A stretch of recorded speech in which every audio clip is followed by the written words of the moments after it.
नज़ीर Ahmad. प्यालियां cup निमको दाल कबाड़ नवेला बस बट्टा कंडा बट्टा प्यालियां कप जग गिलास निमको दाल किते पेंचर हो जाए तो फिर बाल ही कबाड़ अगले पिंडा चो लैके आए बस होर कोई शै नहीं। कड़क बोतलां वा ते प्लास्टिक 80 रुपये लई दी आ 70 रुपये लई दी आ 90 रुपये देई दी आ बहुत ही 60 रुपये लै के 70 रुपये देई दी सा के 70 रुपये बेचदी दी। पिंडां दे विचों सारी ध्याड़ी इहो कम्म करीदा सारी ध्याड़ी इस वेले तक बेचदे आ प्यालियां कप दुकान तो लईदा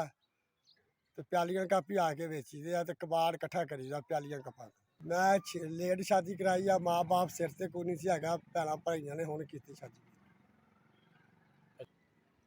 कोई कबाड़ नहीं गा इहदे उत्ते अज ते सिर्फ एवें 400 का कबाड़ है 500 का बस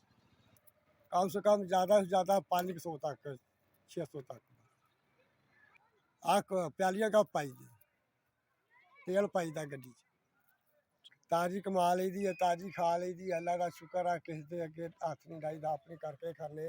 अपनी मेहनत करी दी है मेहनत करके खाने बस। चार अल्लाह पाक सेहत दा फरमावे अल्लाह पाक ओदी रोजी बरकत पावे अल्लाह पाक ओनू सेहत देवे अल्लाह पाक ओनू रहमत दा फरमा देवे उत्ते बहुत राजी हम उस बंदे दे जिस बंदे ने पैसे मैनू दिते ने 4000 रुपया दिता है अल्लाह पाक उत्ते अपनी रहमत दा फरमा देवे ओदियां सख्तियां दूर दा तुसीं मेरा कारोबार वधाता तुहाडी मेहरबानी है मैं अपना कारोबार वधा लांगा ते मेहरबानी है तुहाडी तुसीं मेरे नाल मदद कीती। एस भी